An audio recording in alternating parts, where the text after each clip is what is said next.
split up. One moment, please, you two. It appears this is your first time visiting Sumeru City. Oh, yeah, that's right. But how did you know that? Because there's currently no information on either of you in the Akasha. But no need to worry, that won't prevent you from entering the city. In fact, the Academia conveniently provides each traveler to Sumeru City with a device. Perhaps you two have heard of the Akasha before. It's our beloved Greater Lord Rukkhadevata's lasting legacy, a treasure trove of collected knowledge. After centuries of tireless research on the Akasha, the Academia created one of its most ingenious inventions, the Akasha Terminal.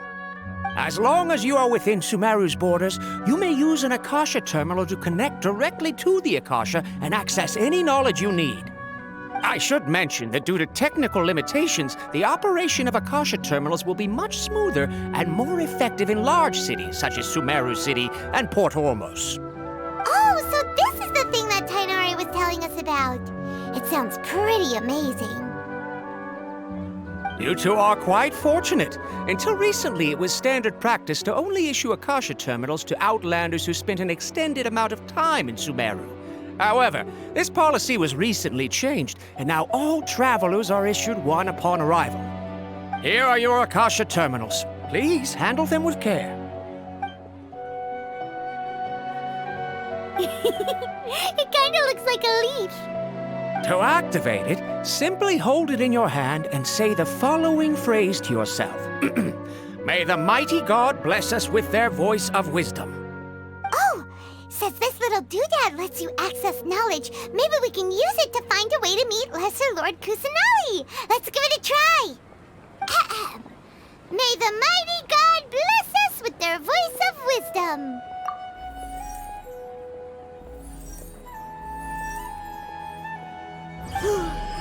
Whoa!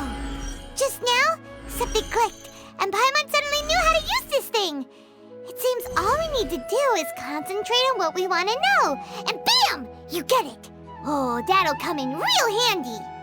Exactly. That is the power of the Akasha. And with that, let me officially welcome you both to Sumeru City. May the wisdom of the Dendro Archon always be your guide. Okay, now that we're in, we can check the Akasha about Lesser Lord Kusanali. Let Paimon try. 500 years ago, the sages found a newly born deity from within some scorched ruins. The deity now resides in the sanctuary of Suristana. Seems pretty similar to what Kali was telling us.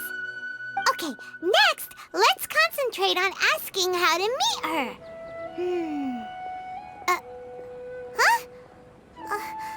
Paimon doesn't sense anything. The Akasha didn't respond to Paimon's question. Oh, come on! Focusing on this question feels like when you have something you're trying to remember and it's on the tip of your tongue, but you just can't think of it. Paimon's brain is exhausted. Oh, smart idea. But what are you going to ask it?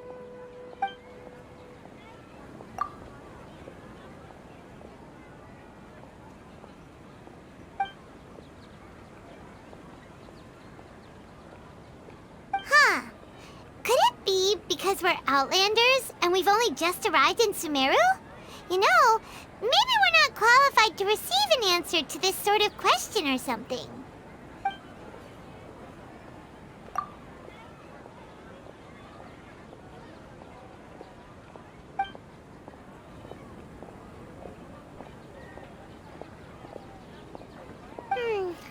You too? Well, glad it's not just Paimon.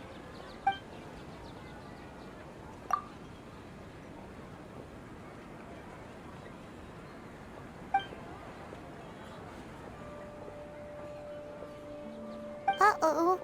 Paimon's getting all teary-eyed all of a sudden. It feels like the people of Sumeru really miss their Archon. Well, seems no matter which way we try, we can't find anything that'll lead us to Lesser Lord Kusanali. Guess our only choice now is to try meeting with the researcher that Tainari recommended. He's from Sumeru and even has a position in the Academia. Maybe he'll be able to access more info from the Akasha. Let's see. Tainari wrote an address on the letter's envelope. Oh, it's not far from the city's gate. Let's head over and have a look. Hopefully he's at home.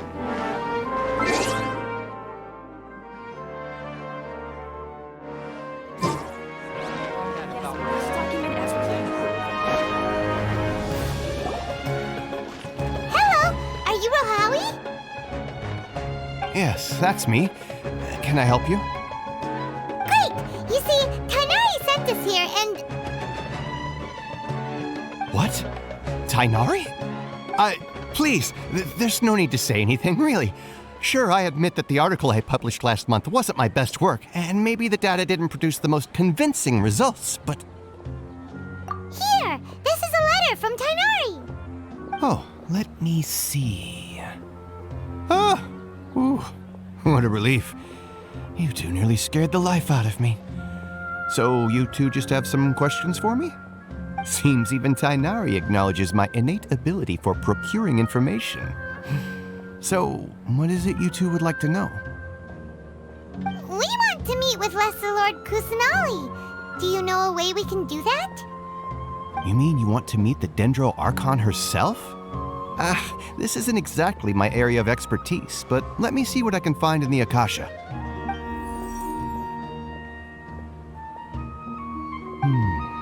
Sorry, the Akasha didn't respond to my query. What? You too? But what about your abilities for getting information and all that? Paimon was sure you'd be able to access more info than we did. Well, as I said, this isn't my area of expertise. I am but a lowly researcher, so the Akasha doesn't see a need for me to know more about the Dendro Archon. All I know is that ever since Lesser Lord Kusanali returned to Sumeru, she's never left the Sanctuary of Surasthana or made a public appearance. Huh. Didn't expect her to be such a mysterious figure. The Dendro Archon is somewhat of a recluse. Perhaps she just doesn't want to entertain visitors, which would explain the lack of information in the Akasha. Aw, but then what can we do? No need to worry just yet. I'm only hypothesizing here. You could certainly try asking around and see if anyone else has ideas. And besides, you two should consider the bright side of things. Not being able to see Lesser Lord Kusanali may not be a bad thing. In this world, there will always be information you cannot obtain from the Akasha and things you can never accomplish. Knowing when to yield is a form of wisdom. Take me, for example. It's a miracle if my brain cells can spit out one paper every 3 years. But Tainari? That guy can publish 3 papers in just a single year. Okay. Thanks for your advice. Don't mention it. If you two ever want information about things like who's been promoted within the Academia or relations between the 6 great sages, come find me. Hey, come on! This is a survival skill at the Academia. Oh, Paimon's expectations were pretty low, but this is so low, it's like digging holes in the dirt. So what do we do now?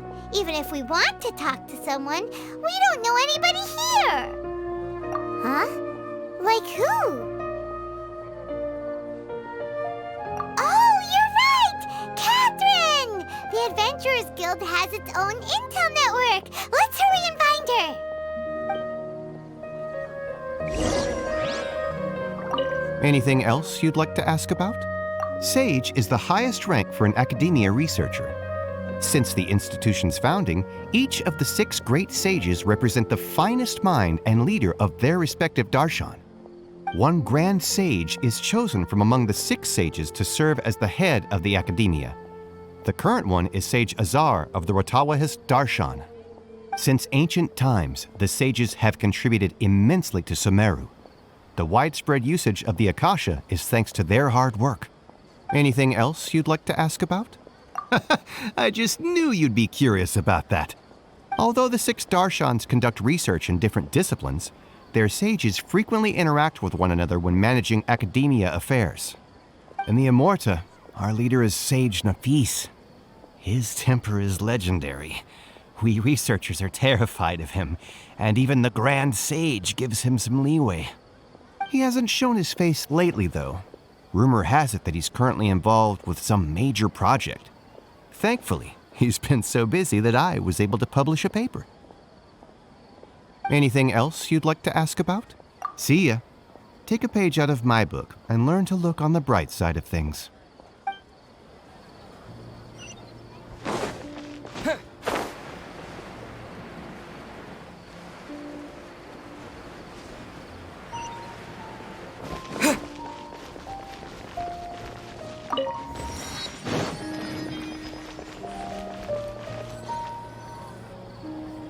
Ad Astra Abyssosk. Hello, Traveler and Paimon. Catherine, we need your help with something. Understood. The Adventurers Guild is always ready to serve you. With what do you require assistance? We want to meet with Lesser Lord Kusanali. Do you know a way we can do that? You two wish to meet with Sumeru's Archon. Understood. Please wait.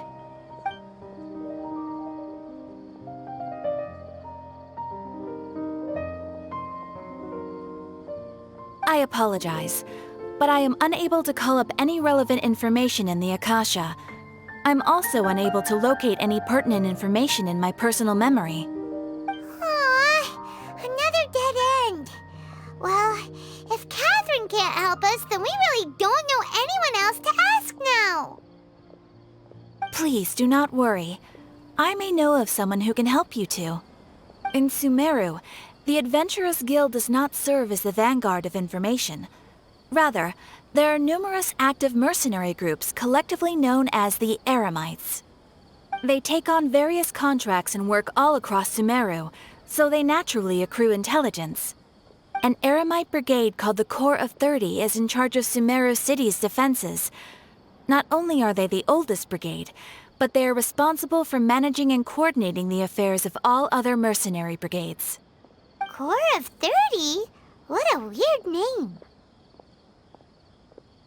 Supposedly, they are named as such because their ranks numbered 30 at their inception. Asphont, an advisor with the Corps of 30, maintains good relations with the Adventurers Guild. Though he's already retired, he and his words carry great weight within mercenary circles. If you'd like to get in contact with him, you can find him at the Corps of 30's headquarters, the Citadel of Rexar. You're welcome. I wish you two the best of luck. We look forward to your exploits in Sumeru. Alright, off to the Citadel of Rexar we go! Ad Astra Abyssosk. Welcome to the Adventurers Guild.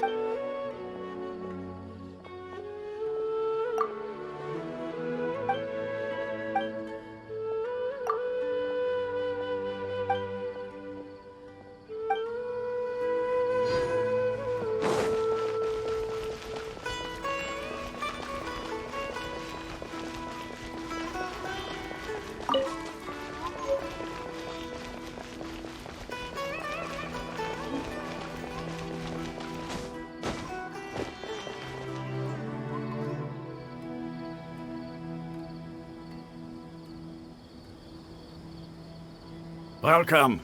The Adventurers Guild told me to expect you two. It's nice to meet you, Asphont. We'd like to ask you about something.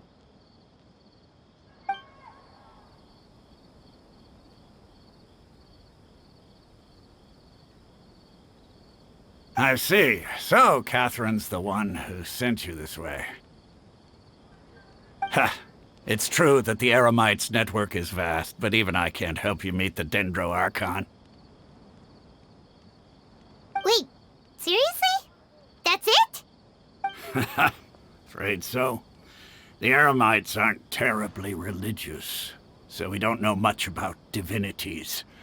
As far as the Akasha goes, we can access even less than you. We originally came from the desert. The gods there died off long ago. Since those days, we've used our own two hands to carve out a living. We don't beg gods for their aid. It isn't just us, though. If you ask me, I think most in Sumeru aren't interested in Lesser Lord Kusanali. Oh? Why's that? Just take the Academia, for example. They're the ones who truly rule Sumeru. Although they believe in gods, most of them only care for the late Greater Lord Rugadavada. In their eyes, she was the one who founded Sumeru and gifted us with the Akasha. Lesser Lord Kusanali just happened to inherit her legacy. Because of the Academia's influence, most citizens are more familiar with Greater Lord Rugadavada and hold her in greater esteem. Not to mention that Lesser Lord Kusanali never makes an appearance, and the Academia never announces anything about her. As far as the people of Sumeru are concerned, she's just a god that exists. And that's all. Really? Aw. After hearing all of that, Paimon sort of feels bad for Lesser Lord Kusanali. Ha! But who knows? We're all just guessing when it comes down to it. Besides, I'm sure the God of Wisdom doesn't worry about her reputation among people like us. All right. Well, thanks for the info, Osfond. No problem. Always happy to help out the Adventurers Guild.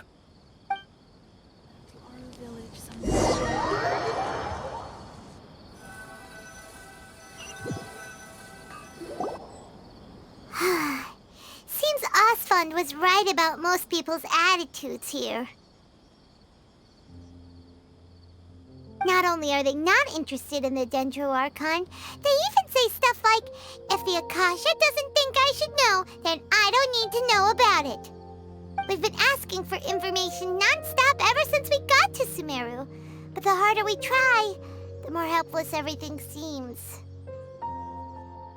Isn't there at least one person in this entire city who cares about Lesser Lord Kusanali? Oh, you two are interested in Lesser Lord Kusanali? Huh? Who are you?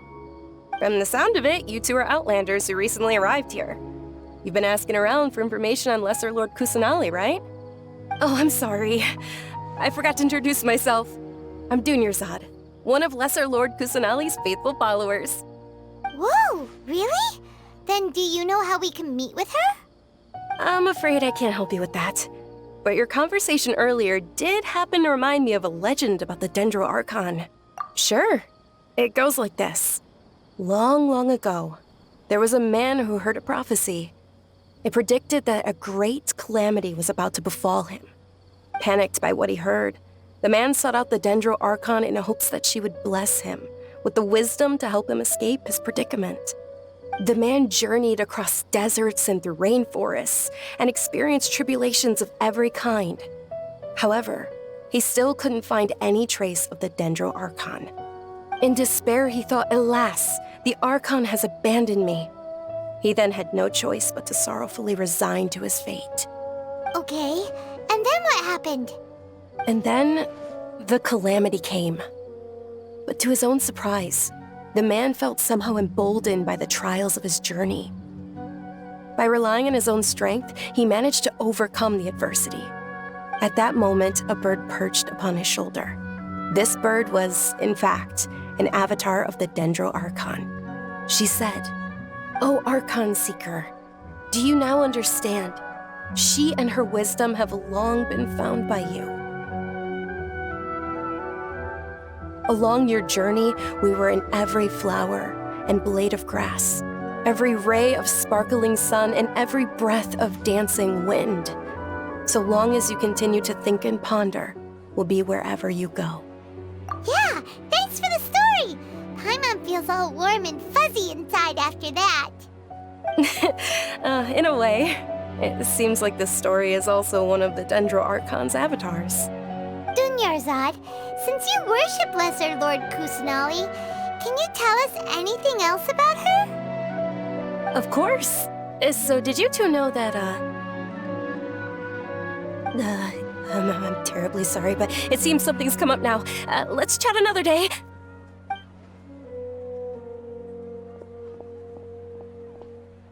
Hey, wait!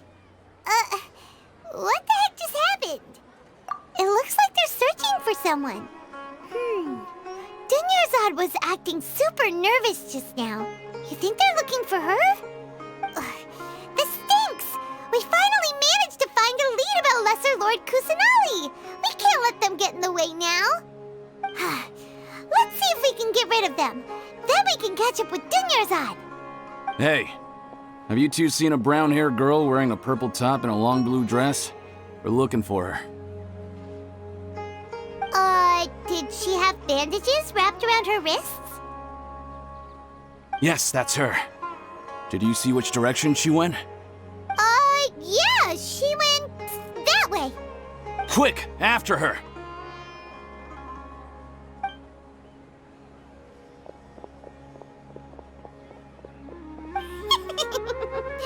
That should keep him busy for a while. Let's hurry and find Dunyarzad.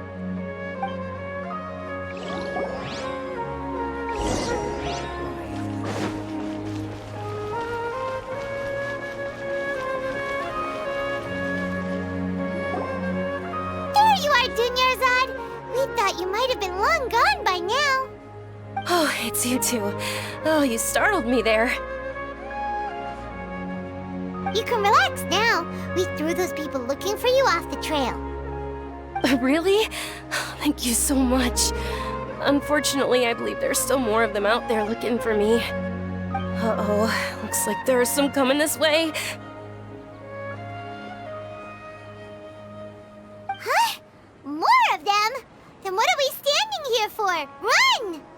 No, wait, my body isn't in the best shape. It's difficult for me to run. Okay, sounds good. There's a tavern on the other side of the port we can go to.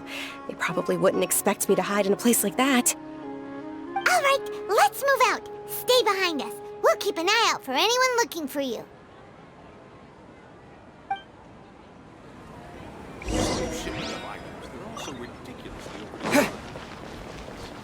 It's called being a freelancer. Old folks just don't get it.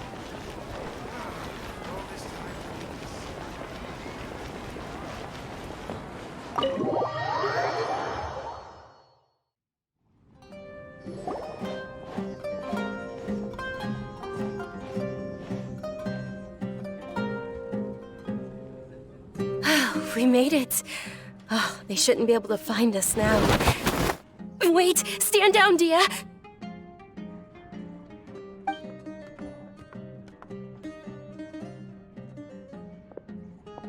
My lady, who are these two? They're travelers that I met on the street just a moment ago. They happened to notice that you were all searching for me, so they helped me hide. I see. In that case, you two should scram. There's nothing here for you. Wait a sec! Who the heck are you? And why are you shooing us away? I'm Miss Dunyarzad's bodyguard, here to see that she returns home safe and sound. My lady, let's get going. You've been gone for so long that your parents are worrying themselves sick. And if I refuse to go with you? It'd be easier for the both of us if you cooperated. But if you insist on not going, then I'll have to carry you like a sack of potatoes. Hey! Dunyarzad already said she doesn't want to go back. Why are you still pushing her? Stay out of this. You don't understand the situation. Sorry, my lady. Even though I'm your bodyguard, your parents are my employers. I have to answer to them. How much? Wait, what? How much more do I have to pay you to become your employer? So you never listen to my parents ever again. Double? A triple? Give me some time and I'll get that much. My lady, this isn't about Mora. I don't know what you think of us Eremites, but let me say this. I like Mora, but I'll never go against my principles.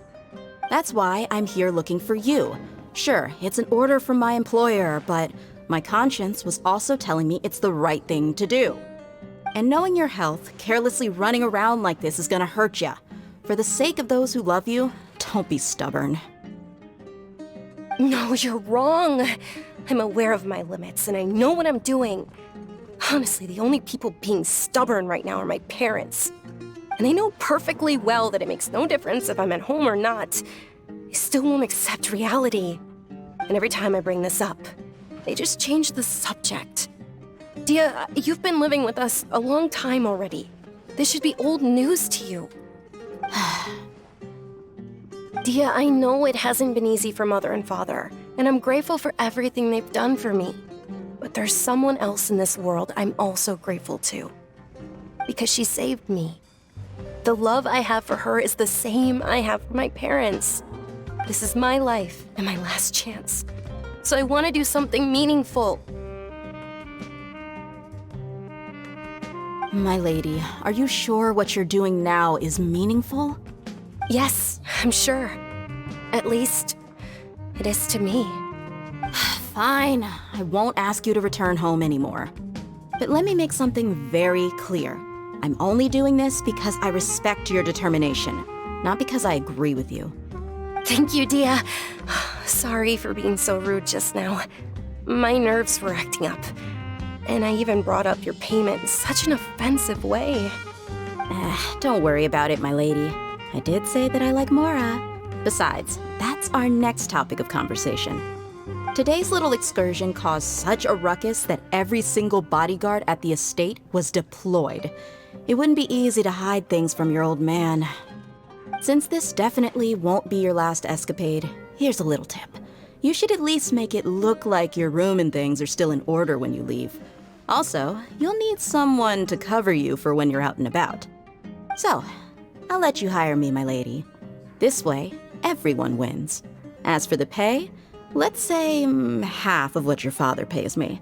We can settle the bill when we return to the estate. Okay, deal. Yay! Looks like they've reached an understanding.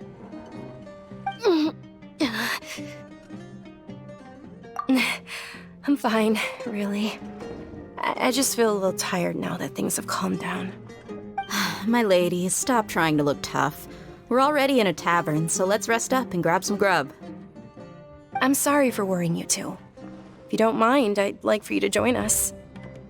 Sure! After you rest up, we want to hear more about Lesser Lord Kusanali.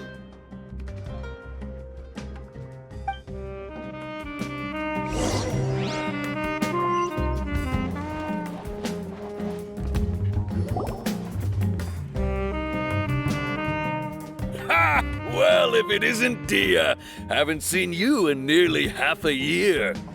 Word on the street is that you're a bodyguard for the Homayani family now. Ha! Don't you find that kind of work boring? Nah, you get used to it. How about a menu over here? You got it, huh? Isn't this little Miss Homayani herself? We don't get to serve personages like you very often. We'll be sure to prepare our very best. Thank you, sir, but there's no need. I don't have a lot of Mora on me, and I really ought to save as much as I can. But please bring these two the best food you have. They're my new friends, so I want to be a good host for them.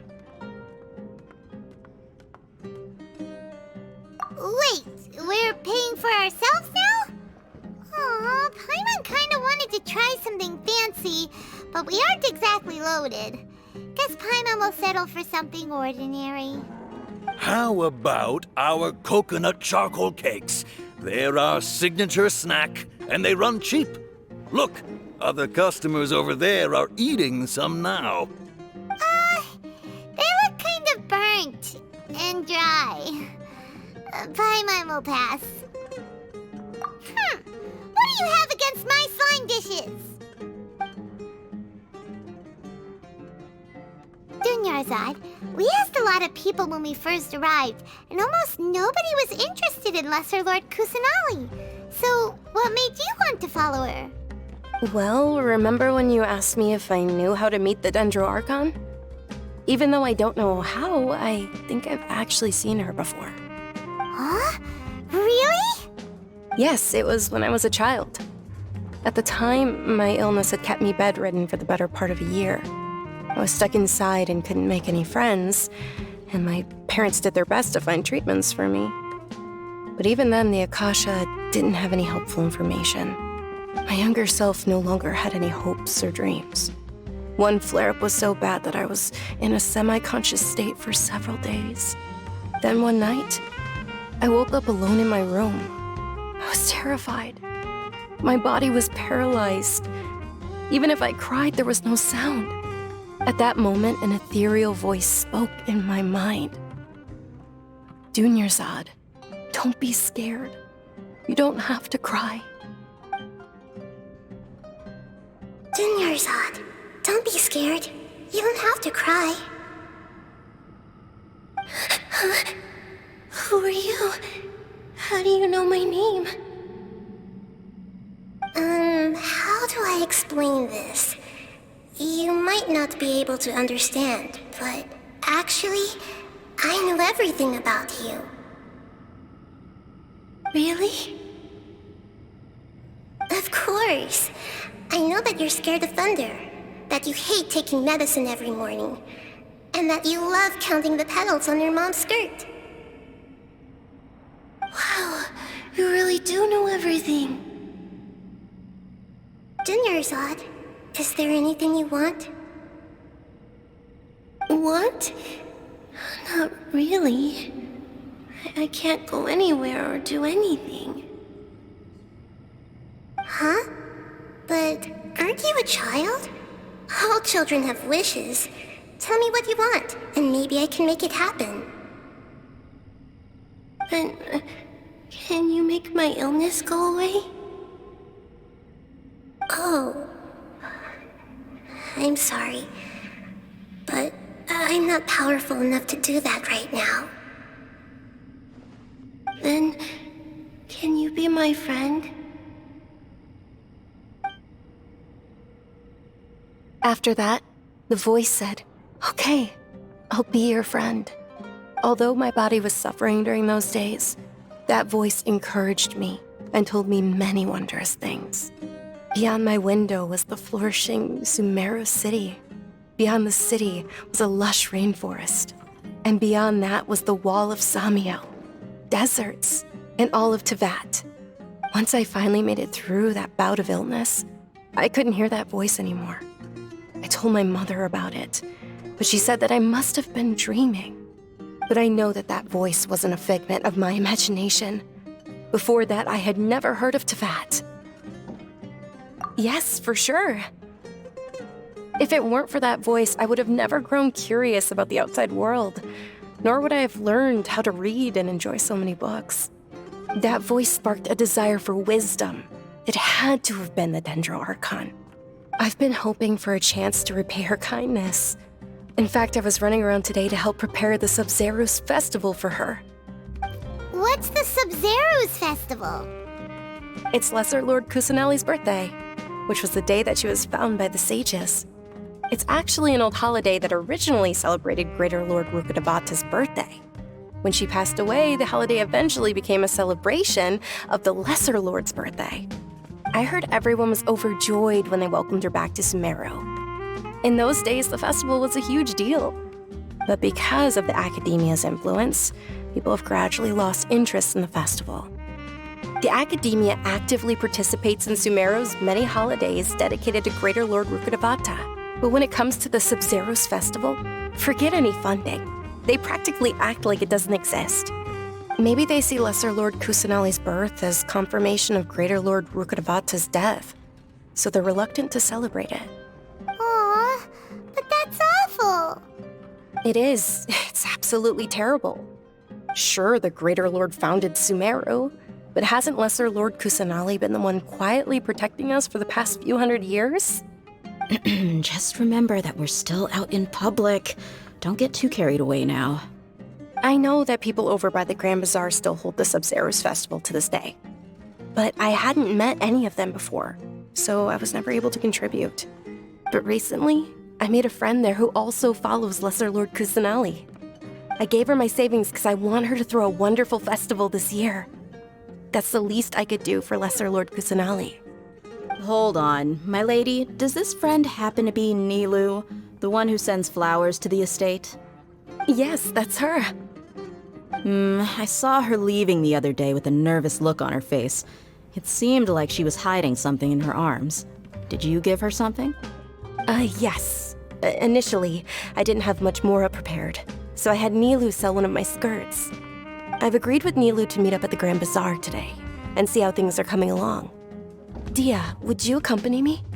Sure. That's quite the trip, though. I'll carry you. No, that would be too much, even for you. You might as well just accept the lift. If I let you walk, who knows how long it'll take us. And if anything happens to you, then I'd really never hear the end of it from your father. But of course. Nilu will be thrilled to hear there are more people interested in Lesser Lord Kusanali. Perspective is just...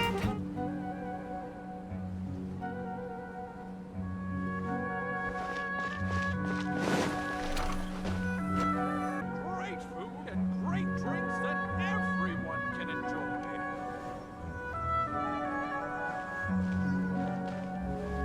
Sorry I'm late, Nilu.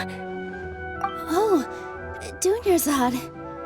It was taking you so long that I assumed you got trapped at home, but you made it in the end. Uh-oh. But if Dia's here, that means you got caught, right? You could say that, but everything worked out. She's on our side now. Not completely. Oh, and who are these two? Oh, meet the Traveler and Paimon, my two newest friends. They're visitors who just arrived at Sumeru City and are looking for information on Lesser Lord Kusanali.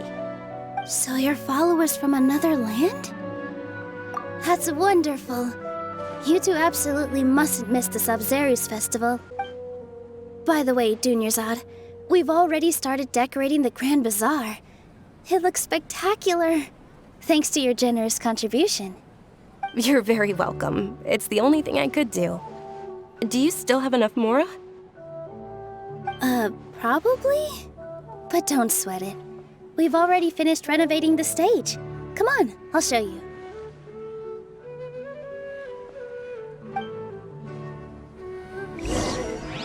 Every item I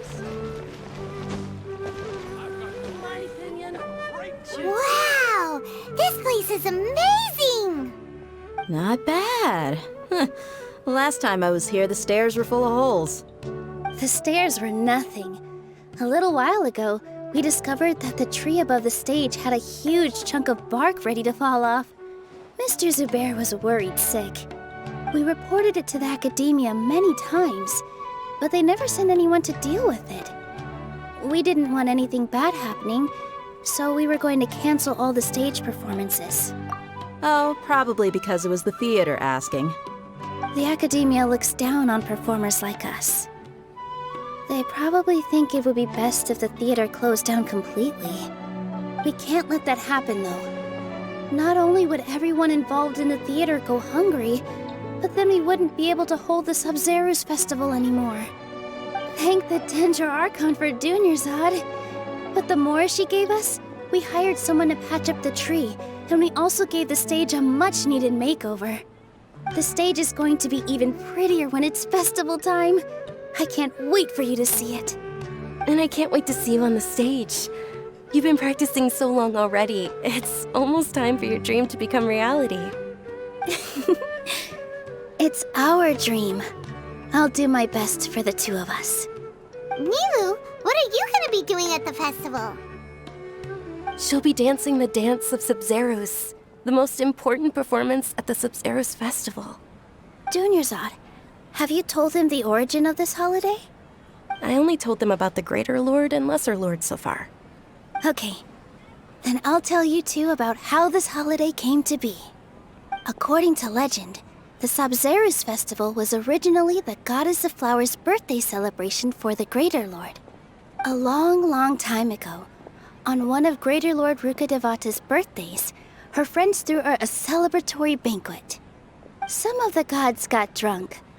One started playing music, and the Greater Lord started singing, so the Goddess of Flowers began to dance. As she danced upon the grass, Countless beautiful parisaras began to bloom wherever she stepped. Those brilliant purple flowers became her dazzling stage. All the gods clamored, "Oh, if only time could stop at this very moment." Of course they did. When people mention the gods, they always think of the Archon War.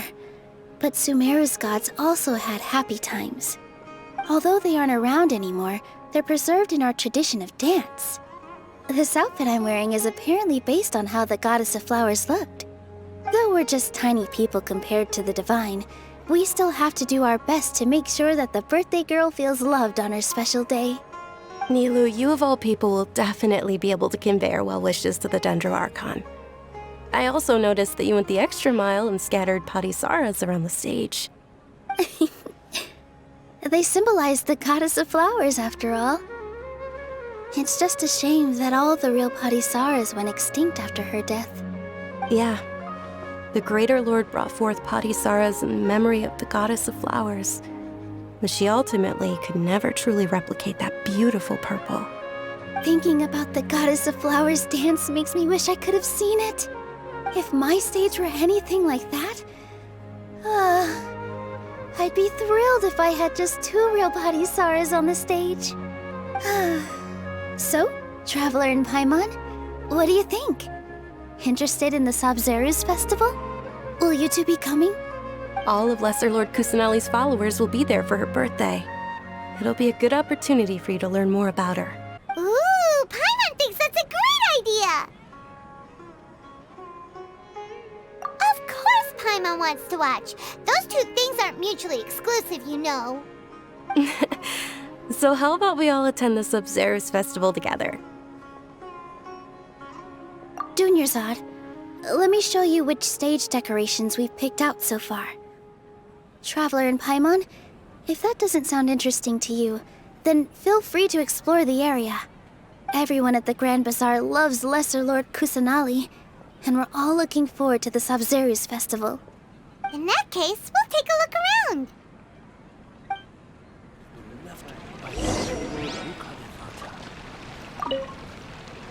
Whoa! What's with your yellow hair? And why do your clothes look so funny? Are you an outlander? Did you know that the Sabzeruz festival is about to happen?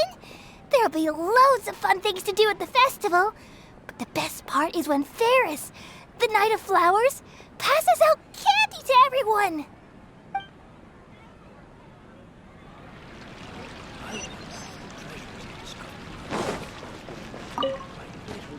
Ah, dancing at the Sabzeruz festival. You know, I also danced when I was younger. As a child, I even asked my grandmother why we performed the dance for the Lesser Lord when it was originally done to honor the Greater Lord. My grandmother said that Greater Lord Rukkhadevata is a beloved deity and honored by all. And Lesser Lord Kusanali is too. If the Goddess of Flowers ever knew Lesser Lord Kusanali, then she would certainly have wished to be her friend and hold celebrations for her too. The Sabzeruz festival has been losing its appeal over the years. That is, until a wealthy benefactor stepped in this year and brought the festival back to life. I heard she forked out a lot of mora to make it all happen.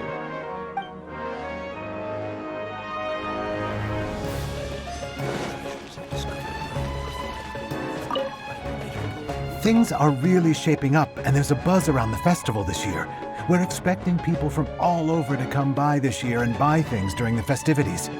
Don't be fooled into thinking that Sumeru City has the best of everything. Some festival snacks are only offered here in the Grand Bazaar. And when it comes to musicians, dancers, or singers, the Grand Bazaar's got the best of the best. Sure, those folks at the Academia might not like it, but what's a festival without song and dance?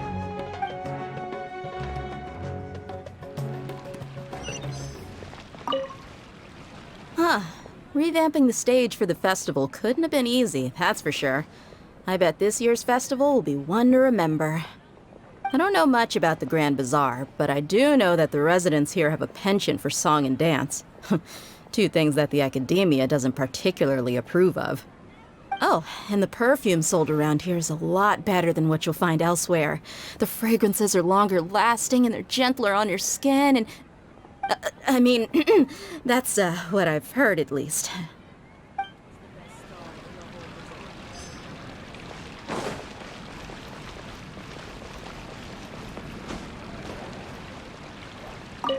Nilou, your outfit looks amazing. There's also something different about you from when we first met up. I thought I'd add a little extra pizzazz to my dress for the festival. See? Wow, did you sew all that yourself? Uh-huh. Sewing is a fundamental skill for everyone in the theater company because we make all our own costumes. Did you know that Mr. Zubair not only can make costumes, but props too? I've noticed that you can't keep your eyes off that crown over there. Would you like to try it on? May I? Of course. The legends say that the goddess of flowers had beautiful horns on her head, so this crown was made to reflect that. Dunyarzad, you look absolutely stunning with it on. It's like I'm looking at the goddess of flowers herself.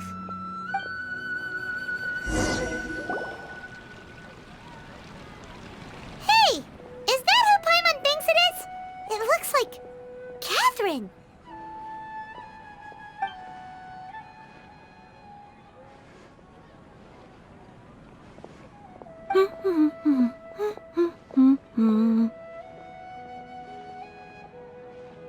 Huh. Come to think of it, Paimon's only ever seen her behind the counter at the Adventurers Guild. This is the first time we've ever seen her taking a break. Hey, Catherine! Huh? Oh, hey! It's the Traveler and Paimon! What's shaken? Whoa. Break time Catherine sure sounds a lot less formal than usual. Paimon was still waiting for her to say Ad Astra Abyssosk. Sure. Standing behind the counter at the Adventurers Guild doesn't require any complicated functions. But saying and doing the same old things over and over again can get pretty monotonous. Like watching the same Fontaine movie day after day. But take you two, for example. You travel across Teyvat to enrich your lives and gain new experiences. Well, we enjoy traveling across Teyvat and all that, but we're mainly looking for clues about his sister. Yes, you should keep searching. Sometimes the answers we're looking for aren't necessarily at our intended destination. Instead, they're found along the way. Huh. Haven't we heard someone say something pretty similar recently? Anyways, what brings you out here, Catherine? No, not particularly. I guess you could say that I'm loving the recent atmosphere here. If festivals bring happiness to everyone, then that's where their true value lies. Oh, it looks like it's about time for me to be heading back now. Alright, we'll see you next time at the Adventurers Guild. Oh, by the way, thanks for connecting us with the Eremites. We've already made some great friends in Sumeru City thanks to you. I'm sure you two will get along well with the people here. You've already been blessed by the element of Dendro after all. See you around.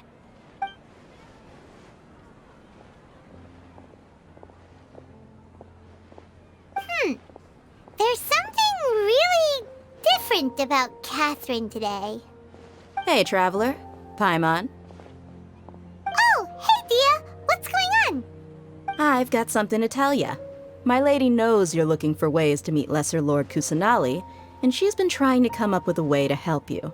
Well, I have an idea that might help. Are you serious? We'd love that! It might not necessarily pan out, so don't get your hopes up too much. I'll need to take you two somewhere and ask someone some questions. My lady is feeling a little worn out at the moment. Nilou's found a place for her to rest. After I take my lady home, let's meet in front of the Citadel of Regzar. Sounds like a plan!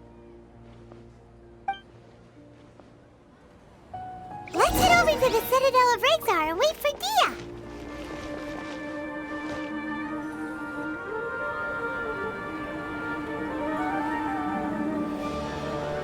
Sorry, I'm late. It took some convincing for the Master and Mistress to believe that Miss Dunyarzad was only sitting in the port for a while because she was in a bad mood. Anyway, I guess I should be thanking you. I haven't seen Miss Dunyarzad that happy in a long time. If it wasn't for you two, she probably would have been caught and dragged back much earlier. You sure sound a whole lot nicer than when we first met, Dia. Who would have thought you had such a soft spot for Dunyarzad? It's called being a professional. I'm a bodyguard, and I work for whoever's paying. Look, Dia's blushing. Listen, you two. I don't expect to be working for Miss Dunyarzad very long, but I hope to finish things on a positive note if possible. Let's cut the chit-chat and head into the Citadel. We'll see if the person I know has a way for you two to meet with the Lesser Lord.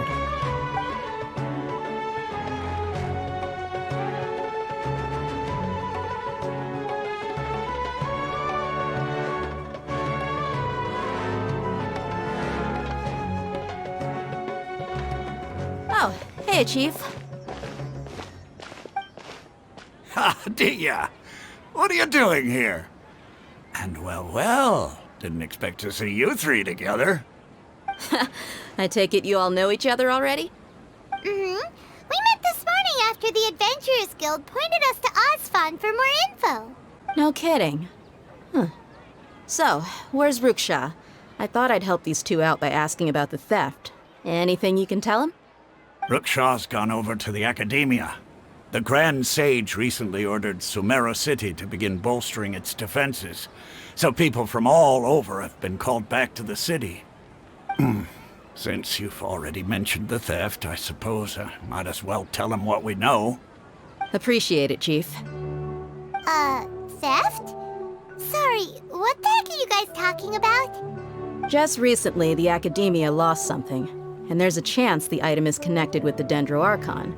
This case might just somehow help you in meeting her. I suppose that's one way to look at it. But if you ask me, the case is more about the Academia than anything else. Let me fill you in. The Academia recently sent a convoy to pick up an important package from Aru village. Word got out, and the convoy was robbed on its way back. The Grand Sage took the whole matter very seriously. Not only did he dispatch the Matra, but also enlisted our help in the search for leads. All we know so far is that whatever was stolen is currently in Port Ormos. You two have heard of Port Ormos, haven't you? It's the largest commercial port in all of Sumeru. You can travel there by leaving Sumeru City and heading south along the river. The Academia's grip isn't long enough to reach all the way to Port Ormos, so the city's a little more laid back, meaning the population's also a mixed bag. You never know who you'll meet there. Apparently what was lost has a great deal to do with the Akasha, knowledge, and even the gods. I'm afraid I don't have any other details for you, though. If you're interested, maybe you could head to Port Ormos and ask around yourselves. If you want my advice, try introducing yourselves as students of the Academia once you're there. Are you serious, Chief? All the Academia students are in Sumeru City, you know. Why should they pretend to be students in Port Ormos? If you're also interested, just go there and see what happens. Count me out. I've got plenty of work to do here for the Homayani family. And take it from me, if you two really do decide to visit Port Ormos, you'd best watch your backs. Let's just say that the Eremites there aren't nearly as friendly as those here in Sumeru City. There are even some extremists who go around shouting slogans like, "Retake Sumeru for the Scarlet King." Word is that more and more are joining their movement. They're becoming a real headache for Chief and the others. You bet they are. The Scarlet King's been dead for thousands of years. Now they start spreading rumors of his return. Ridiculous. Not everyone's like you, Chief. Even the desert natives who abandoned their homes in the wilderness still wish to have a god of their own. Well, Traveler, that's about all the information we have for you.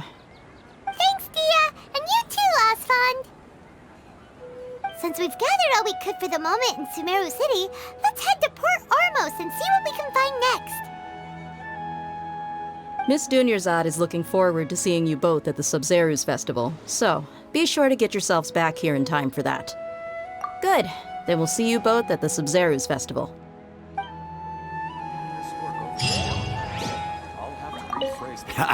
You two must really be something if you've got Dia the Flame Mane speaking on your behalf. The Core of 30 isn't officially overseen by the Academia, but because we're hired mercs, there's still lots of sensitive intel that I can't reveal to you. In the end, when it comes down to it, the city's safety is both the Core and Academia's top priority. I've told you all I can about what was stolen from the Academia. As for why you should pretend to be students in Port Ormos, I'll leave that for you to find out yourself.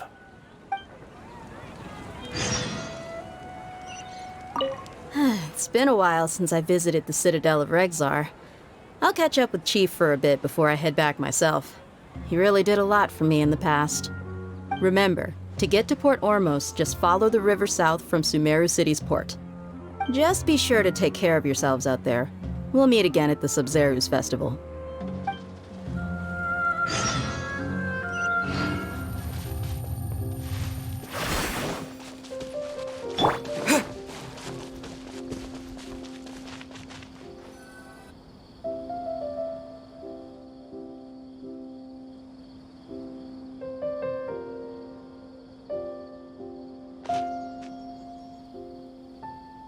Come and have a good look yourself. Traditional spices of the highest quality, made with pride and experience. You've got a deal. I can't thank you enough for always looking after my business. Believe me, I'm not making this up. Several Eremite mercenary groups are nearly in open conflict, but does the Core of 30 care? And that's not all. Did you know that... Wow!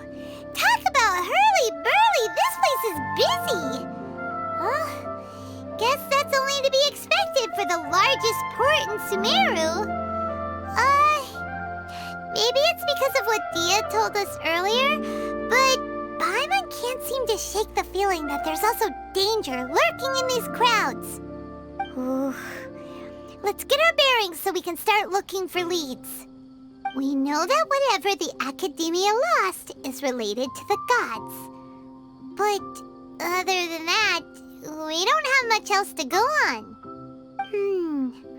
Osvan told us to try posing as Academia students while asking around.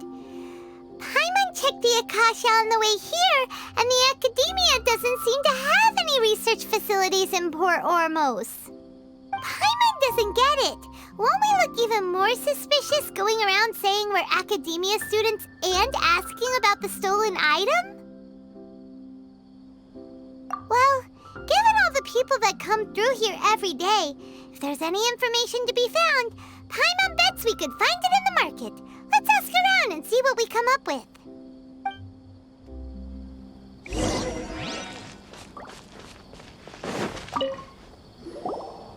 Welcome. Welcome.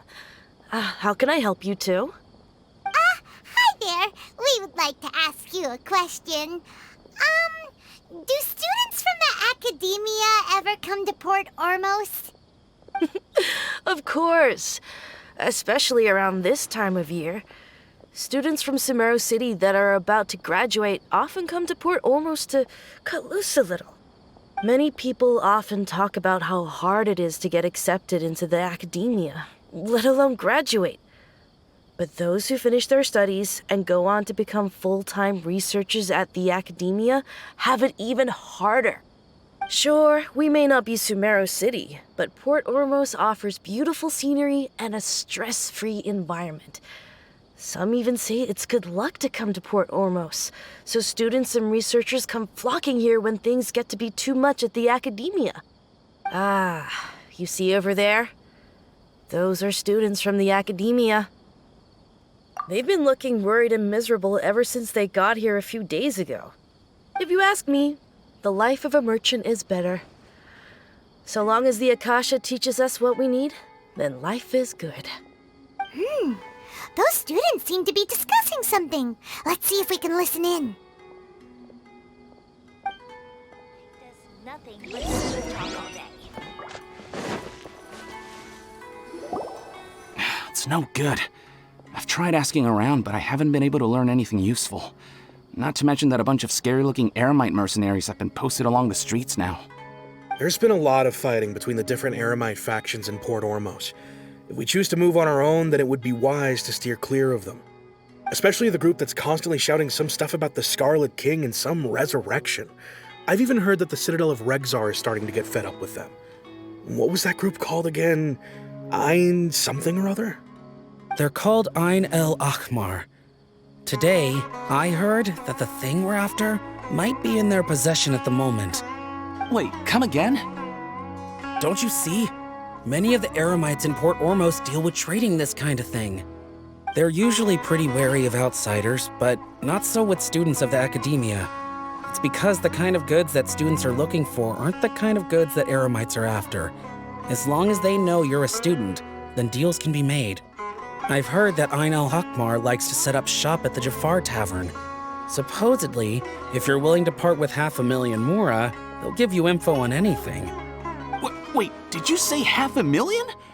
If information alone costs that much, then how could we ever afford to buy what we're looking for? I guess we might as well give up on trying to graduate this way. I wouldn't worry too much. Our field of research is very niche. Who else could possibly be after that kind of shady knowledge? I bet it's practically worthless to anyone aside from us. Well, I guess that makes sense. Then the only thing left for us now is to find a way in. Why don't we all just pool our money together and pay for the information? Whoa! Did you hear that? A niche field of research and shady knowledge? It all sounds pretty suspicious to Paimon. Is knowledge something people just buy and sell like that? So, what's our plan? Wait, didn't you hear what they just said? Buying information is going to cost us 500,000 Mora! Have you lost your mind? Oh, all right. Paimon never thought she'd agree to parting with that kind of Mora.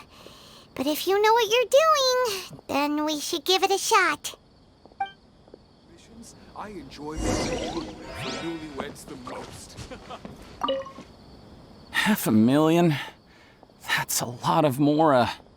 Do you really think that Ein El Akhmar group can give us reliable info about what we're after? We should discuss things thoroughly before we make any moves.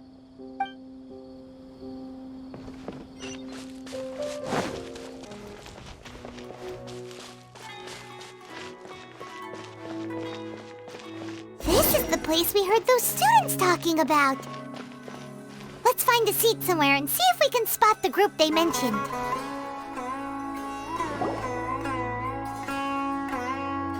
Oh, you've arrived. Please, take a seat.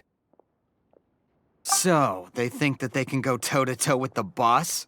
Ha! Once we reclaim the power of the Scarlet King, they'll be the first that the boss punishes. They're nothing to be afraid of. Our main rival now is the Caracal Battalion.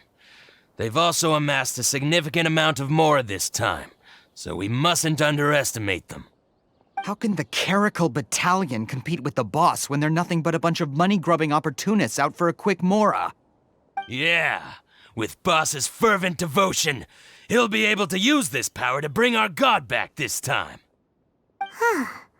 All these guys talk about is the Scarlet King, so they're probably the ones we're looking for. Greater Lord Ruka Devata. That traitor and her followers must not be spared. The day will come when the Scarlet King exacts vengeance on Sumeru, and all of them shall be punished. Yeah, Paimon was wondering what they meant too. We should ask about that if we get the chance later. What you see is what we've got.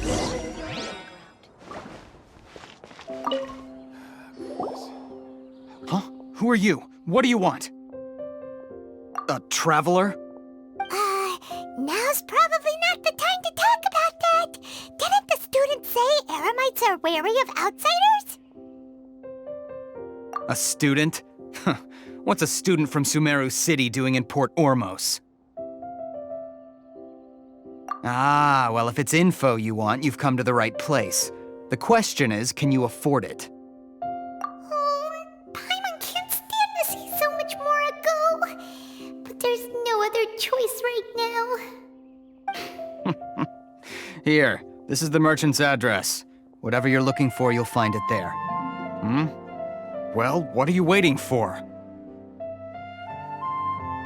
Oh, that's right! We heard you mention the Scarlet King just now. We're actually interested to know more because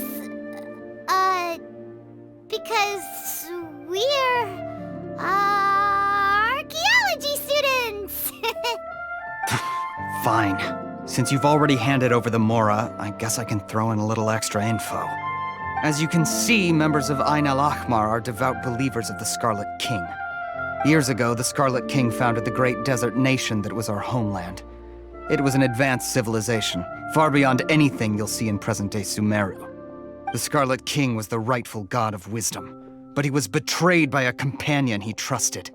She even stripped him of his title, God of Wisdom. So, you mean the traitor was... Greater Lord Rukkhadevata, yes.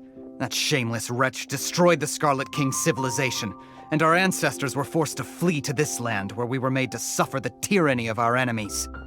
Furthermore, she conspired with the Academia to cover up the truth of her actions, and create the merciful and benevolent facade for which she is now known.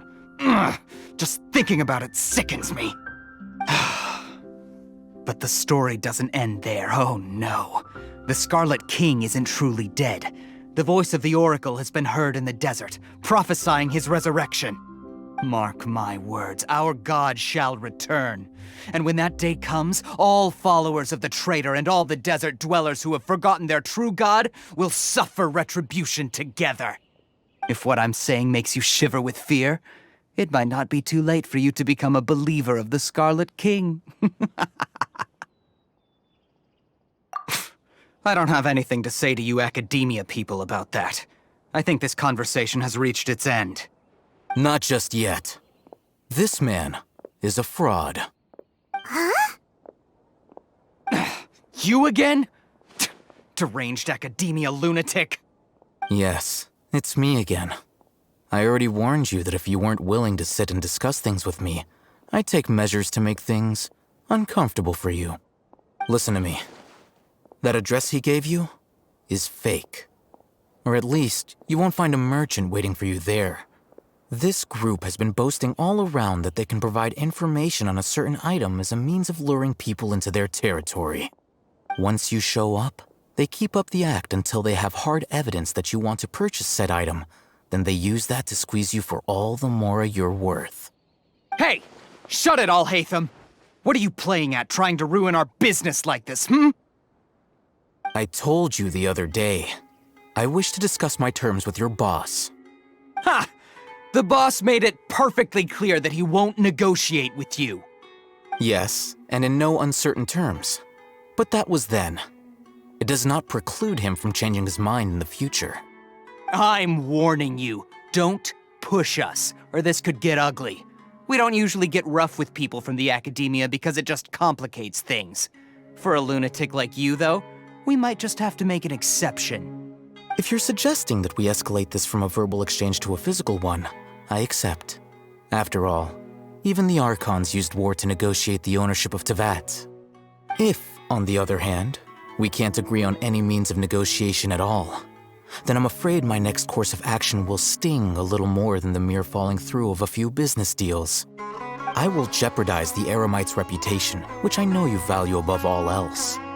I am quite confident that if I began to take such action, your boss would willingly approach me himself. However, I fear that by then, some things will have happened that cannot be undone. Also, a word of advice. I suggest you tell your boss exactly what happened here today. Otherwise, he might blame you for not telling him in the future. What did you say? Consider this. Have I ever failed to follow through on my word in the past? This guy is really out of his mind. Okay then. If you really have a death wish, let's meet a week from today. The pier in front of the Pharos Lighthouse, 4 o'clock in the afternoon, sharp. Don't expect us to hold back. Not so fast. First, you return the 500,000 mora to them.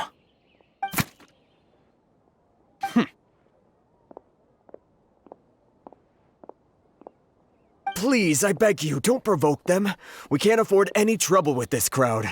They haven't even paid for their food yet. Ah, Mr. Iman. There appears to be fewer staff in the restaurant recently. This wouldn't happen to be because they're all busy spreading the word to the students, would it? Well... Someone who chooses to do business with a group like that really can't afford to get so flustered the instant someone confronts them about it. Consider the meal compensation for our silence. I'd say you're getting an excellent deal. Whoa, did you see that? He not only got us our Mora back, but sent the Amorites running too! Plus, he seems to know a lot about what's going on around here. Let's catch up with him and ask some questions. He went that way! After him! Please, just leave. Forget the cost of the meal. Just, pretend nothing happened today. Should I adjust the shipping schedule?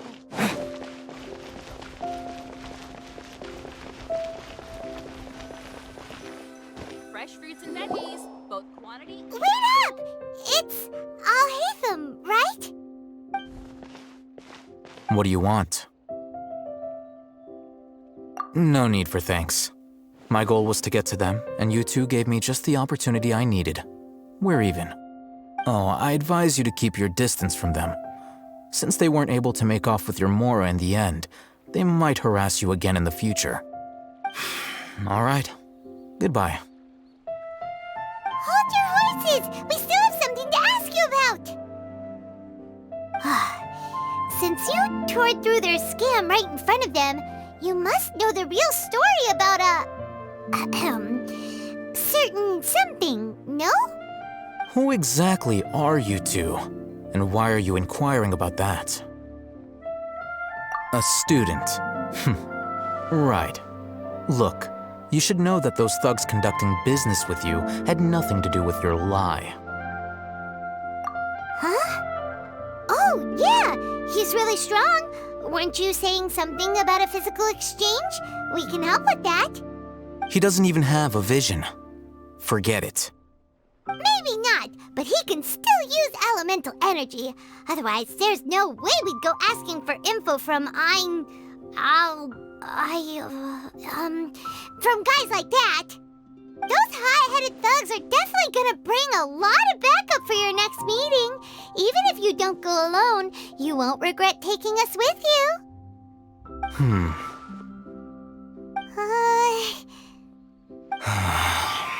All right, I accept. Got a pen and paper? If you're searching for someone who sells that kind of merchandise, I'll give you one of their addresses, and you can try your luck. We'll reconvene at the appointed time by the pier. It doesn't matter if you show up or not. So, since you were happy to give us this merchant's information, does that mean you can tell us exactly what we're after? You were willing to part with 500,000 mora for something and you didn't even know what it was? Okay. Well, if you truly are as skilled as you claim, then you can beat the answer out of them when they become hostile. Look, if you've been making inquiries, then you have to know something by now. Tell me what you know so far, so I don't waste time repeating information. We know it's connected to the academia somehow, and that not only do the Eremites deal in it, but some students want to get a hold of it too. What else?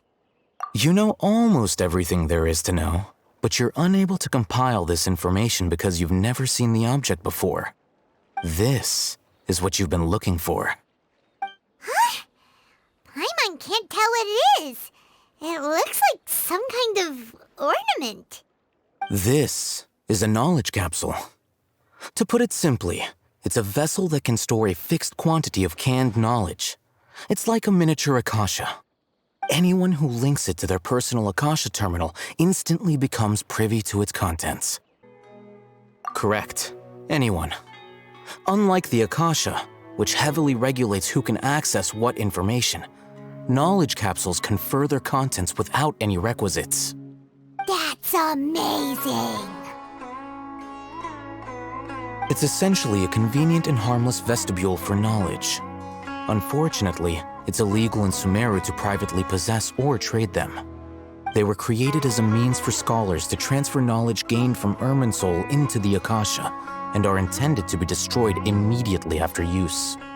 But despite strict regulations, some of these knowledge capsules will always escape destruction. After all, there will always be those in this world who are dissatisfied with life as designed for them by the Akasha and wish to change their fate. Over the past century, a wide variety of canned knowledge has been leaked from the academia. Now, in Port Ormos, the valuable ones are a means to Mora for the Eremites.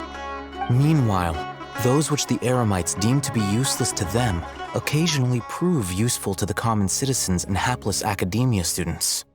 Well, I think that about sums it up. Oh, so that's your true objective. With our current arrangement, I don't believe I can offer an answer. You're still resolved. Fine. Let's talk somewhere with fewer people.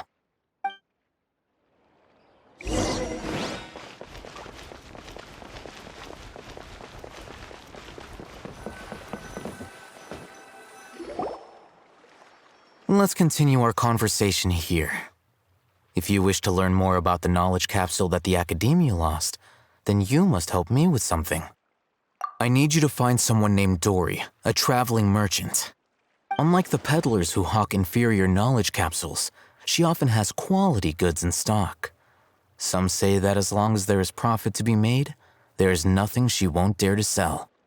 She's guarded against people from the Academia because most of her wares don't comply with Academia regulations. I think she blacklisted me.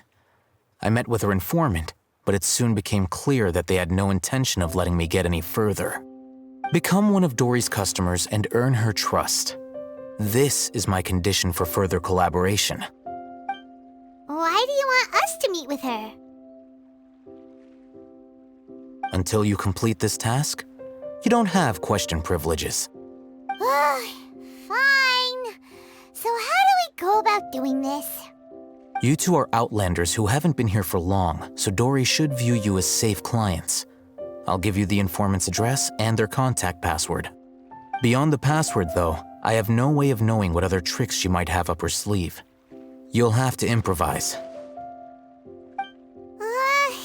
This is kind of nerve-wracking. The true challenge begins after you meet her. She has a keen nose for Mora and a shrewd eye for wares, and she only likes customers who she deems to have good taste. I'll prepare some funds for you. Buy her highest quality wares and earn her approval. But we only just saw a knowledge capsule for the first time. We don't know how to tell which ones are good and which ones are bad. Is that something we can learn quickly? That's true. Have you two heard of elemental sight? Oh, that's a surprise. Guess I'll have to hold you in higher regard. Anyway, that ability should resolve your issue.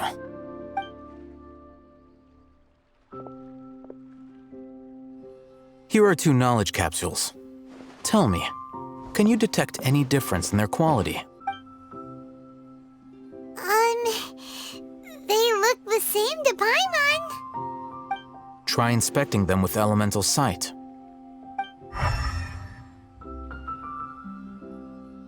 How'd it go? Did you see anything? Rumor has it that higher quality knowledge capsules generally appear brighter when viewed through elemental sight. That's because knowledge originates from Irminsul, the root of Dendro power itself. The more powerful the knowledge, the richer it is in Dendro energy. However, some canned knowledge with a high concentration of elemental energy is of little use in contemporary times, so those capsules are of little value. Using elemental sight is merely a stopgap measure, but it should suffice for earning Dory's trust. That sounds pretty impressive. Here's a sheet with the informant's location and contact password, and here is the mora for purchasing canned knowledge. Don't be cheap. You'll need to spend to catch Dory's eye. If there's any mora left over, just keep it. Oh, and be sure to exercise some caution. There have been Matra present in Port Ormos lately. Your efforts will be for naught if they catch you. Matra? They belong to the Academia's regulatory body. They also handle cases of illegal canned knowledge transactions. Like I said, the Academia has banned both their trade and possession. The Matra are razor sharp. You're in for nothing good if they lock their sights onto you. If you two want to back out, now's the time. Okay, then we have a deal. If you succeed in your dealings with Dory, come find me at the Wikela Funduk. We'll have an open discussion then. Looking at what Al-Haytham wrote, Dory's informant is a trader near Old Ormos. Let's follow these instructions and try to get in contact with him.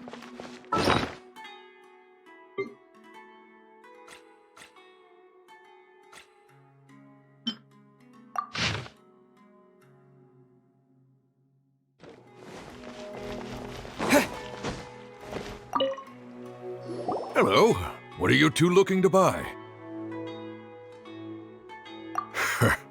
What a unique palette. We have unripe horror fruits, but we usually keep them in the back. I'll have someone escort you. Following the paper got us past the first round. Ronak, these two want to buy unripe horror fruits. Show them to the warehouse. Got it. You two, please follow me. You two have a fascinating fashion sense. We haven't seen a customer wearing a Sumeru rose for quite some time. Hold on. Let me think. Sumeru rose means common merch. No, look again. We're obviously wearing morning flowers. Ah, my mistake. I do apologize. Whew. That pop quiz sure was scary. The warehouse is up ahead. Please follow me.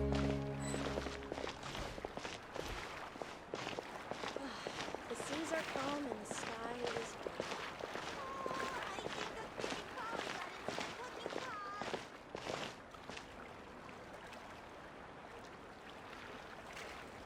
Later.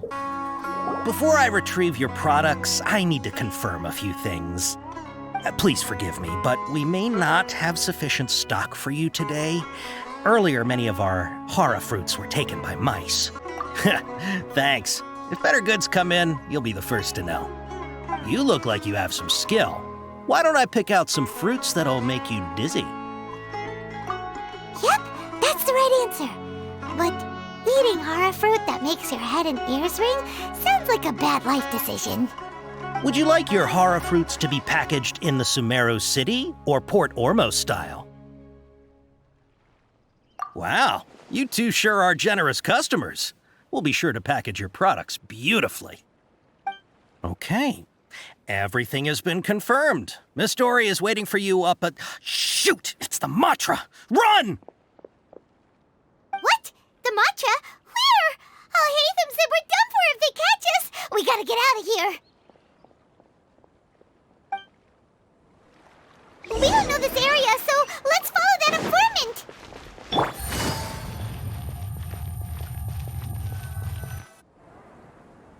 He ran that way.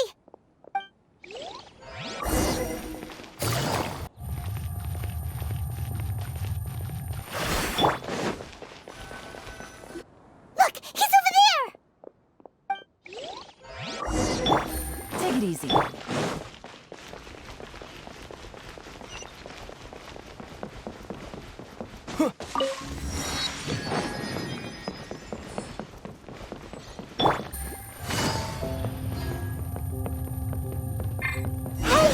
If you're hiding from the Rishbalan tiger, come this way! The 20th anniversary of Akara Grass is coming up!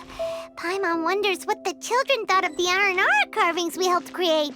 Let's go check it out! Another password! Huh? Oh, that voice came from behind the building on the right!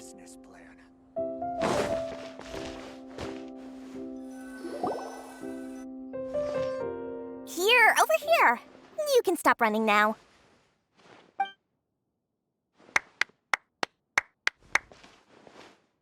So you were the one who was calling out to us just now.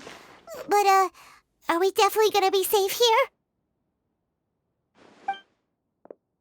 These two good customers wish to buy some horror fruit, Miss Dory. And if there's nothing else, I'll just excuse myself. Oh, very good. Thank you. Huh? Wait, you're Dory? Paimon sure thought you'd look a whole lot scarier. Hey, what are you trying to say, Princess Pea-Brain? I can be scary enough when I need to be, believe you me. If you don't watch what you say, then you can forget about doing any business. But it seems you two have actually done pretty well so far. Not only did you manage to find the informant, your reactions were also pretty sharp. You don't really look like criminals or anything, but I bet my Mora that you've been involved in some shady dealings, haven't you? Paimon's not sure if that's supposed to be a compliment, but we'll take it. I can't risk doing business with people who start huffing and puffing after just a few paces, no matter how much Mora they might have. Not only will they get caught by the Matra, but they'll also get us into trouble. As decent folks trying to run an honest business, we don't need any of that. Wouldn't you agree? So that's why I prefer to have customers like you. It's your first time here, but don't worry, I won't ask too many questions. Even if you wish to buy enough knowledge capsules to decorate your house with, please, knock yourself out. As long as you have lots of round, shiny Mora, then we're all good. Ah, yes, of course, of course. Go ahead, help yourselves. Voila! Wow, she has a trove of canned knowledge. Whew. She'd probably be in serious trouble if the Matra caught her with all this. What kind of products do you seek, my dear customers? Don't worry, I'm not interested in your reasons for buying. I can, however, offer some suggestions. Take this one, for example. An analysis of the sociological ideology and dialectics of the Hilichurls. Only 3 people in all of Tevat have ever studied it, making it extremely rare. It's on sale now for 350,000 Mora. Yeesh, who would want to be an expert in that topic? Or how about the architectural styles and construction methods of Tevat in the early Archon War period? With this one, you can become an expert in historic architecture preservation and find an excellent, well-paying job in nearly any nation. Ooh, now this sounds like it could be useful. 2 million Mora, and it's yours. No discounts. Whoa, that's a lot of Mora! Of course, you are free to pick whatever your heart's desire. The contents and price of each knowledge capsule are indicated in small text on the body of each one, down at the bottom. All right, let's try the method that Al-Haytham mentioned.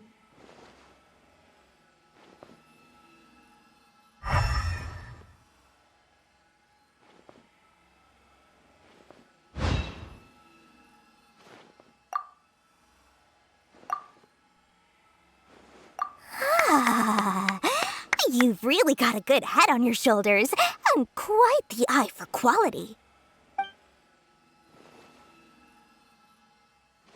We'll take these, please and thank you. My oh my, you are blessed with a taste for both the exquisite and the extravagant. Customers like you are a rare breed, 1 in 100. No, 1 in 1,000 even. Listen, I have a special offer for you two. If you spend just 100,000 Mora more, you can pick any knowledge capsule of your choice up to a value of 1 million Mora. Say what now? Hey, did you hear that? Spend another 100K and we get a capsule worth a whole million!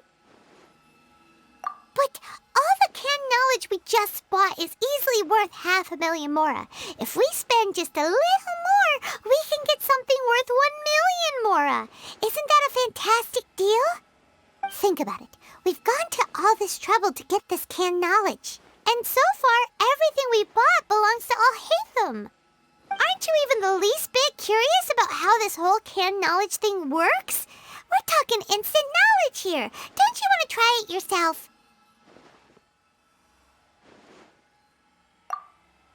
Come on, come on! We still have around 100,000 of Alhaitham's moral left, so let's put it to good use by finding something useful for you. Ahem! You've got a deal, Dory! We'd like to spend an extra 100,000 mora. Excellent! Then please, select from this fine collection of canned knowledge over here. Hold on a second. Paimon thought we could choose whatever we wanted. Why can't we choose the ones from over there? Oh, but my dear customer, the knowledge capsules over here are worth 1,000,000 mora each. I'm sure discerning customers like yourselves will be able to find something to your liking. Please, take your time. Uh-oh, Paimon has a bad feeling about this. Let's use Elemental Sight again to check these. Huh? Why? Hey, we're getting a capsule worth 1,000,000 mora here. Don't be such a party pooper. Well, anyway, the mora's already been spent, so let's at least try to find something useful. Let Paimon take a look here. An introduction to traditional Sumeru brewing techniques, the art of growing spices, an overview of ancient runes. Oh, how about this one? Sword Fighting Techniques 8. Not sure we'd ever find volumes 1 through 7, but at least this knowledge should be useful, right? Let's go with this one. Dory, we'll take this one. All right, very good. I'm expecting some new goods in the next couple days, so be sure to check back again soon. Whether it's canned knowledge or anything else you need, bring your mora to Dory and doors will open. Our dealings with Dory went smoothly enough. Let's head to Akasha Terminal and meet up with Alhaitham. Trust me, I'll Hopefully find you. now he'll finally tell us about what the Academia lost. Mora, mora, shiny mora. Oh, please come back anytime you need something.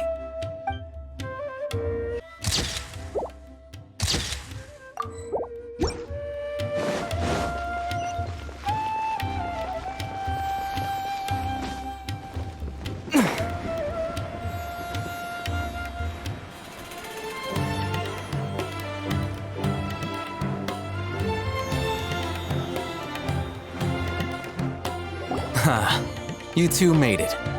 And from the looks on your faces, you were successful. Whoa, there's so many people from the Academia here. Why would you pick this place as our meetup spot?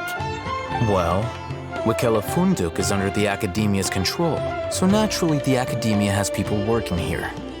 I came to Port Ormos under the pretense of conducting official business. You're a pretty daring guy. Relax. No one here is interested in anything we say, and the Matcher won't come here. Okay now, tell me how your encounter with Dory went. Okay, we did what you asked. So, can you tell us about the knowledge capsule that the Academia lost now?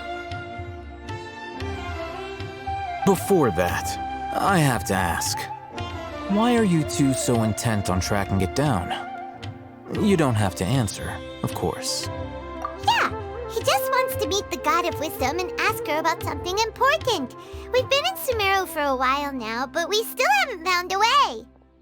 When we heard that the Academia had lost something that might be related to the gods, we came here in case it turned out to be our lucky break. In that case, you're on the right track. A short while ago, the Academia lost a knowledge capsule in the desert. It's supposedly a divine knowledge capsule. Use it, and you'll gain the wisdom of the gods. Wow, There's really such a thing as that? Hey, if we find it, do you think we could learn how to meet the Dendro Archon? Ooh, or how to find your sister? I highly doubt it has any mystical properties, but it does indeed exist. And it's right here, in Port Ormos. So, where exactly? That's what we need to find out next. I won't deny that. I am investigating because I'm curious as to what the Divine Knowledge Capsule truly is. As you know, the Eremites in Port Ormos also have their eyes on it. It is an extremely precious item. The knowledge contained within may bring great power or wealth to whoever has it in their possession. Several brigades have been vying for ownership of it as of late, but there is still no victor. My personal finances and connections cannot compete with those of the Eremites. After attempting various methods, I finally managed to reach a tentative agreement with several brigades. I agreed to forego ownership of the Divine Knowledge Capsule in exchange for the opportunity to study it. After all, there's no harm in understanding what it is. However, there are those who are less amenable to negotiation, such as those from Ain al-Ahmar. They adamantly believe that the Divine Knowledge Capsule contains the Scarlet King's power, and that he will return to this world when they obtain it. They refuse to let anyone from the Academia tarnish their deity's soul. So you kept hounding them because they refused to cooperate with you? Yes. Ain al-Ahmar isn't exactly wealthy, but its members are determined to get that capsule by any means necessary. To that end, they've resorted to many methods more foul than fair in order to amass sufficient funds. So, I've been sabotaging their business to force them into negotiating with me. The Divine Knowledge Capsule should be up for a secret auction within the next few days. Each brigade will place their own bid, and the prize will be covertly given to the winner.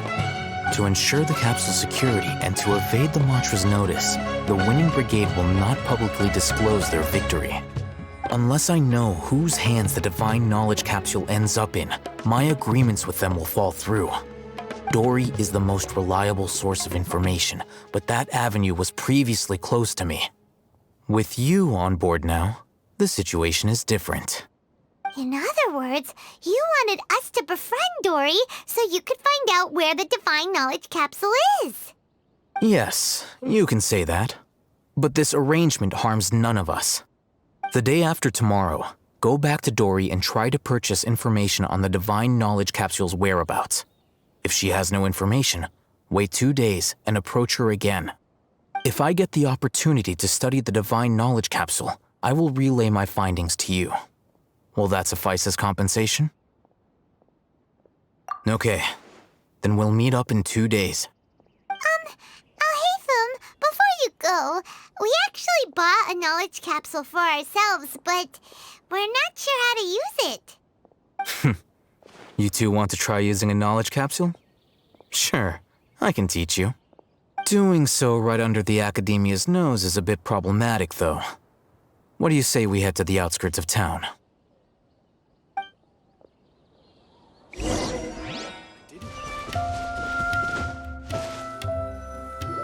All right, this place works.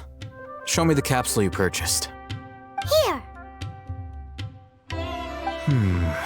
Sword Fighting Techniques 8. Huh. A combat class knowledge capsule.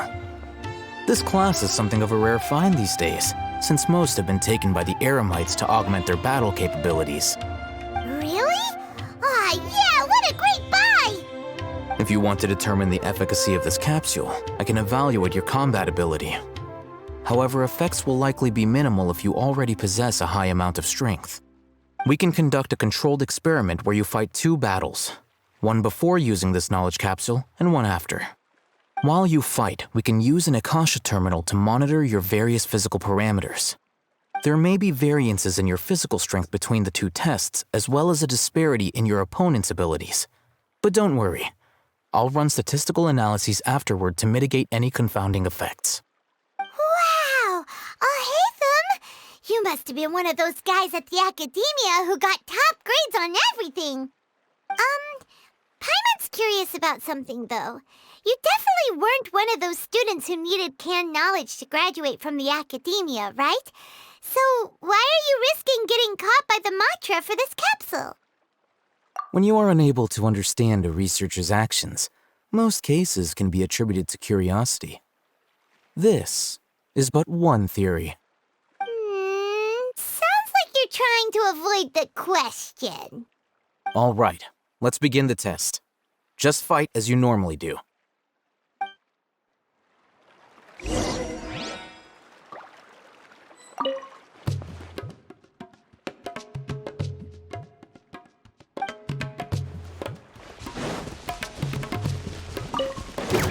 Everybody stand back! Quietly now.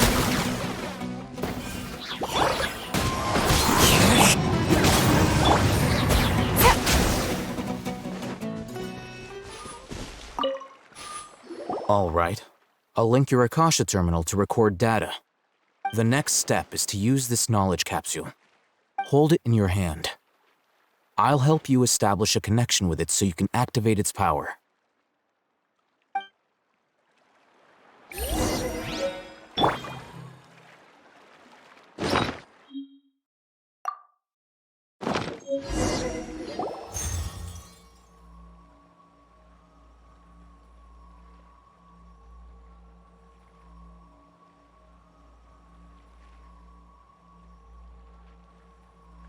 Hey, how are you feeling? You mean that it worked? All right. Time for round 2. Fight with the same composure as before.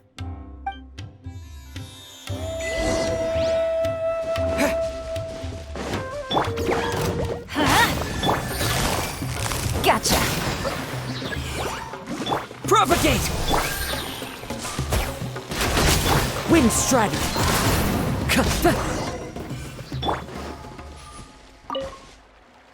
Now, I'll start recording data again. Oh, hey, Thumb. How's it going? Well, the knowledge capsule you purchased did improve his combat capability. During the second fight, his overall fighting performance increased by 0.073%. Wait, how much?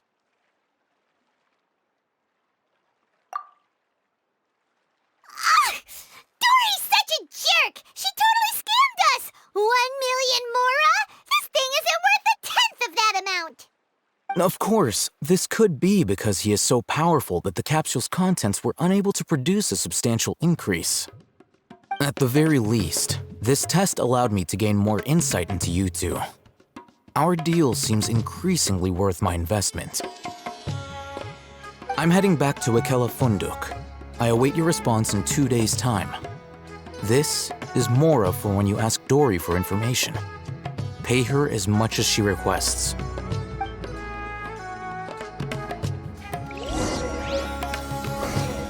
Let's see Dory today and ask her about where the Divine Knowledge Capsule is.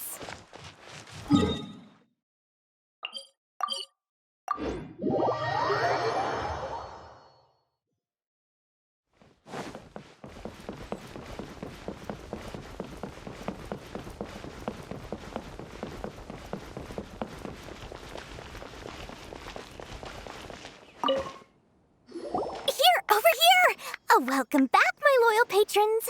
What can I do for you this time? You name it. Canned knowledge, supplies, or anything else you need. I'll find a way to get it. Where there's a waterfall of Mora, there's a way. Can you really get us anything we want? Anything at all? Aha! So it appears that canned knowledge alone is no longer sufficient for your opulent appetite. Then please oblige me. Tell me what you have in mind. Oh! I knew customers with pockets as deep as yours would undoubtedly crave something more profound than ordinary canned knowledge. But you know, that kind of information isn't going to be cheap. After all, I had to work really hard to weasel my way into the auction site.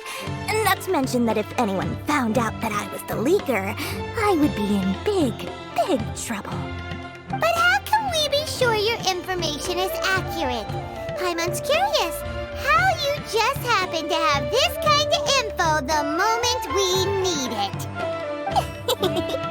Because to me, anything of value is what I consider to be my supply. Therefore, I must always be aware of what's hot on the market in order to secure more sales. As for the information's authenticity, well, you've no need to worry about that. I used a camera to take a picture of the transaction. That way, no one can dispute it. It's always a pleasure doing business with such sterling patrons. Now that you've paid in full, here's the scoop. The Divine Knowledge Capsule was purchased yesterday by a certain Misery, the leader of Ain el-Ahmar. Ain el-Ahmar? You mean the Eremites who worship the Scarlet King? Ah, so you're already familiar with them. The group has done everything in their power to obtain the Divine Knowledge Capsule. After all, they believe it contains the power of the Scarlet King. That Divine Knowledge Capsule is unlike any other canned knowledge I've seen before. It was glowing bright red. The capsule is clearly visible in the picture I took. You can look for yourself. Thanks for the info, Dory. Please, it's my pleasure. It's all thanks to discerning customers such as yourselves that my efforts yesterday were not in vain. Please, don't hesitate to contact me if you ever need anything else in the future. Mora for Dory opens doors. Well, we figured out where the Divine Knowledge Capsule is. It turns out it ended up in the hands of Ain el-Ahmar. Let's head back and talk to Al-Haytham. I'll find you your Remember to bring a token of our friendship the next time we meet, okay? I like to think it's built on a firm foundation of solid, shining Mora. Al-Haytham! We got the info you wanted! Really? All right. Let's hear it. Dory even gave us evidence to verify the intel. Have a look. Huh, look at that. Clear as day. It must have taken some guts just to infiltrate the scene of the Eremites' transaction. But then to get close enough to take a picture like this. Bold move, Dory. Very bold move. All right. The person in this picture is indeed Misery, the leader of Ain el-Ahmar. And the glowing red capsule he's holding appears to be the Divine Knowledge Capsule. In which case, if we play our cards right, when we confront them next week, we should be able to force them to show their hand. At first, Paimon didn't get why you were provoking these Ain el-Ahmar guys. But now, it sort of makes sense. Everything's playing right into your hands. After we defeat them, we can finally have a serious talk with their boss and get them to lend us the Divine Knowledge Capsule. Thank you for your time and efforts. Take a few days off while I make some preparations. Let's meet up again on the afternoon of the arranged date, 3 o'clock sharp. See you then.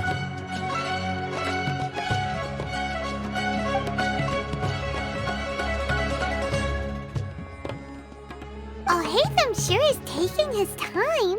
Where could he be? Oh, there he is. Sorry to keep you waiting.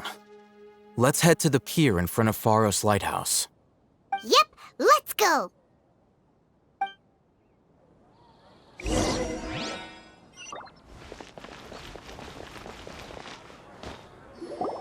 Al-Haytham. I knew you were crazy, but I didn't know you were crazy enough to actually show up. It was I who demanded that these negotiations take place. I was more worried that you might go back on your promise. But to your credit, it appears that you're sticking to your word. This is turning into quite an occasion. I also brought some backup. I assume you don't mind. Backup? Aren't you the brat from the restaurant the other day? You've come to support this lunatic because he helped you out? Fine, your funeral. I'm not going to mince my words. Once we're done with you, you'll be nothing more than fish food. Get 'em, boys!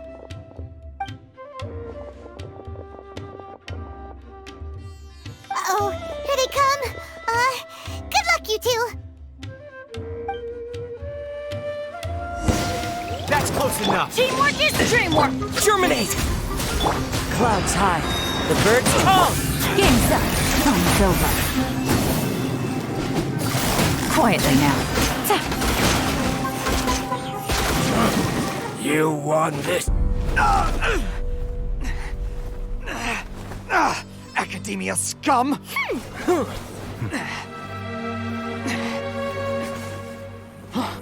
Boss! Finally! Did you use it? Great! Now we can...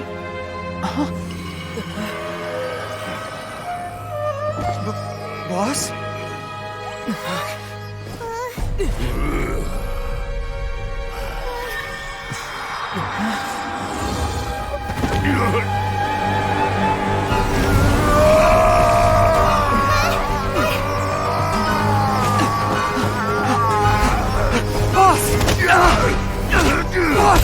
What's wrong?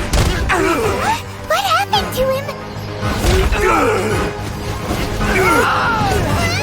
We have to cut his Akasha connection, now.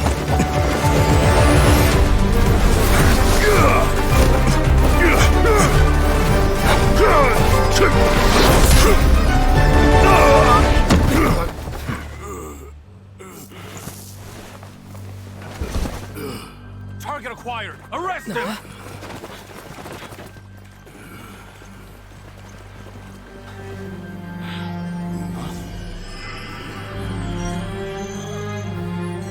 Do not impede our work. Is that understood, Al-Haytham? Of course. I was only trying to help. Take him away!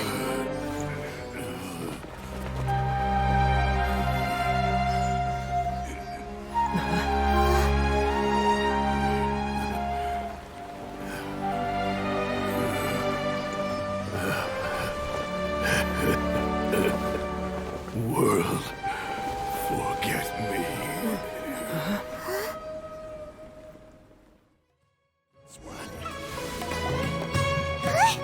What in Tibet just happened? It's like that big guy suddenly lost his mind.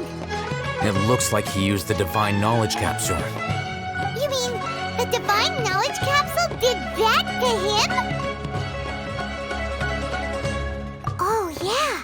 You mean how some researchers go insane after getting knowledge from Irminsul? I've heard of numerous incidents of researchers in Satyavada life going insane. The state that man is now in suggests that this is a similar situation. This Divine Knowledge Capsule does appear to be linked to the gods, but beyond that, it doesn't seem anything like the rumors suggest. Possessing it doesn't grant you divine wisdom or power. Did you hear what he said? World, forget me. What could that possibly mean?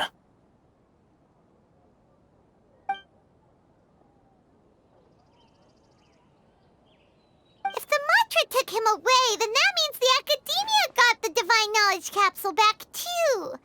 What a shame. We were so close. Still, Paimon didn't expect the Divine Knowledge Capsule would be so dangerous. Imagine if we tried to open it. Oh, who knows what would have happened to us? As things stand, there is no reason for me to remain in Port Ormos. I believe our collaboration has also reached its end. Oh, we were so busy trying to find the Divine Knowledge Capsule that Paimon forgot to ask you something. Since you're a member of the Academia, do you have any idea how we can go about meeting Lesser Lord Kusanali? Truthfully, I don't.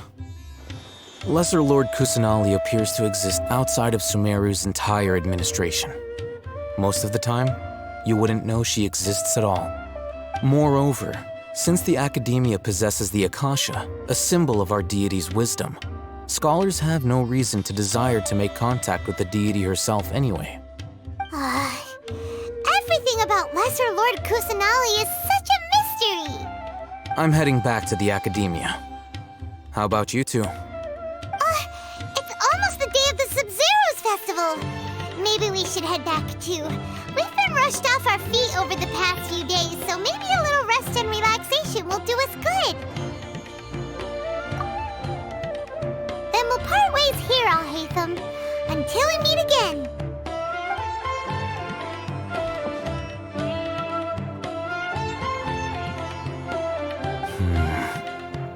Now, do I deal with this thing first? Or should I produce the report that the higher-ups require?